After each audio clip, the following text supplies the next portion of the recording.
Kenapa ada pengakuan Nabi, ada pengakuan Allah? Makanya cuma satu-satunya Nabi yang bisa memberi syafaat memang Rasulullah.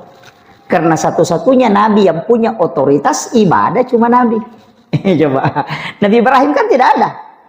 Semua perintah Allah, makanya kembalinya ke Allah. Kalau Nabi ada, makanya kalau kita sholat maghrib fardu yang 3 rakaat itu, kuncinya nanti ini jalur rahmat. Orang Buddhis mengatakan tamasih. Nah, itu jalur rahmat. Kalau tidak lolos salat maghrib, yang 3 rakaat, cari sholat sunat. Sholat sunat sebelum maghrib dan sholat sunat sesudah maghrib, itu larinya ke syafaat, bukan ke rahmat.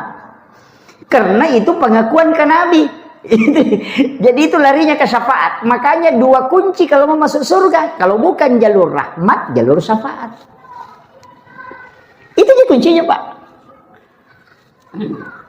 Kalau sholat fardu kan belum tentu dijamin, tuh. Bahkan ada ibadah dari Syibran tidak meninggalkan kepalanya lebih dari 1 jengkal. Tidak diangkat, jangankan sampai ke langit ke-7. Meninggalkan kepalanya 1 jengkal pun tidak. Tapi kalau sholat sunat, nanti kan Nabi yang mengakui.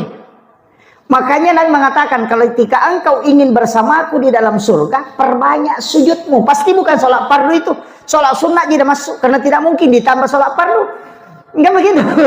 Nah, makanya kalau mau jalur ibadah sunnah, itu jalur syafaat. Kalau mau jalur rahmat, itu sholat fardu, ibadah fardu. Nah, kan itu ji. Nah 2 orang masuk surga, Pak. Jadi jangan pikirkan surga dan neraka. Yang kau pikirkan cuma 2. Kalau bukan rahmat, syafaat. Itu aja yang 2.